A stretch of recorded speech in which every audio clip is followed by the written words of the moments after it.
What's up everyone? Today we're talking about fishing rods that won't break the bank. I'm gonna talk about 3 rods for about 100 bucks that I really like and you should check out.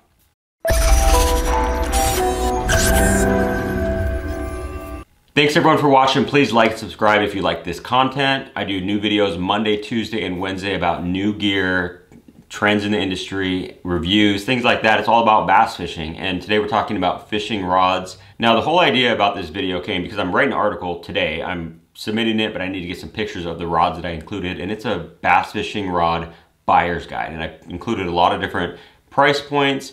And I realized that there's a lot of rods that only cost about 100 bucks that I include in my arsenal, even though I have rods that are $400, $500, you know, I have all price ranges, but there's some that are about 100 bucks that I still use and they're really good.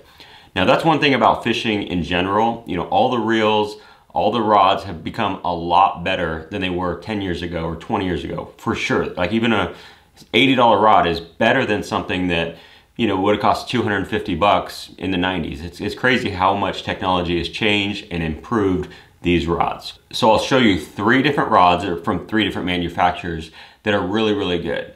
Now one of them I haven't used yet. So this one is kind of different because typically all my stuff's really well used and I'm gonna be posting a breakdown of this, but I'm gonna give you the first look at the Academy H2OX Evo. So like I said, I haven't used it, it's brand new. If you watch that unboxing, you could see it was a long time coming because the first one arrived broken. But I really, really like these. Now this is a semi-micro guide. Looks and feels great in hand. Again, the real test is gonna be on the water, but this thing is only 89 bucks. So I think you cannot go wrong with this. They have a lot of different actions, powers. These are the rods that Stetson Blaylock uses. He fished the Bassmaster Classic last week with these rods, so you know they're good. Yeah, so I can't really say enough about this rod, again, from just the first appearance. Now, the other one I have used like crazy. I actually have 2 of these exact rods because I found it to be such a good value, and that is the Phoenix Maxim, specifically the 6'10" medium heavy. Now, Phoenix, in my opinion, is a lot lighter than what they say. So medium heavy is really like a medium.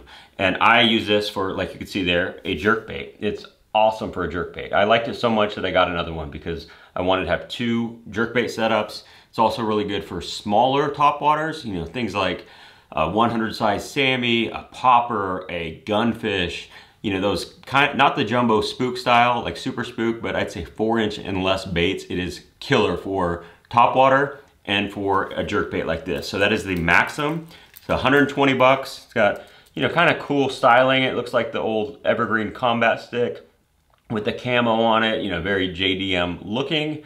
But I really don't think you can go wrong with any in the Maxim series. But I really, really like this particular model. Now the next one is the Tatula XT from Daiwa. Now Tatula is all over the place when you're talking about Daiwa. You know, they got reels, rods, all different prices. It's almost too much in my opinion because it's hard to differentiate between, you know, what's the lower end price, what's the higher end price, but whatever the case, that's a side note. The Tatula XT is a $100 rod. Now looking at it, it's kind of like that Maxim where it's got a lot of, you know, features that you would think it's more expensive just because of the styling. Everything just looks high end. Now, it's also got a lot of technology that is kind of trickled down from Daiwa's other products, you know, like the braiding X. So it reinforces the blank. It's got that raised feel. It's very unique.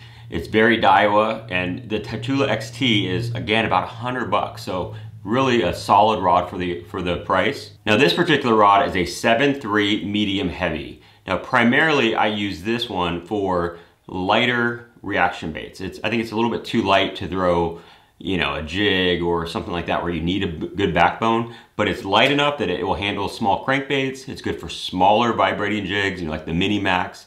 I like it for small lipless, topwater, things like that, but it's a really good overall rod. Again, it's about 100 bucks, so you can't complain about the price from any of these rods.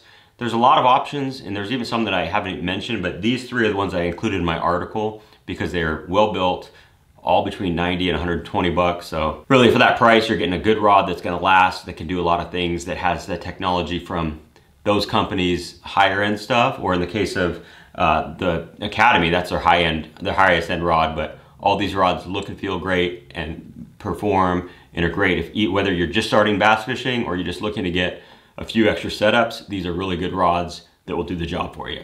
Thanks for watching.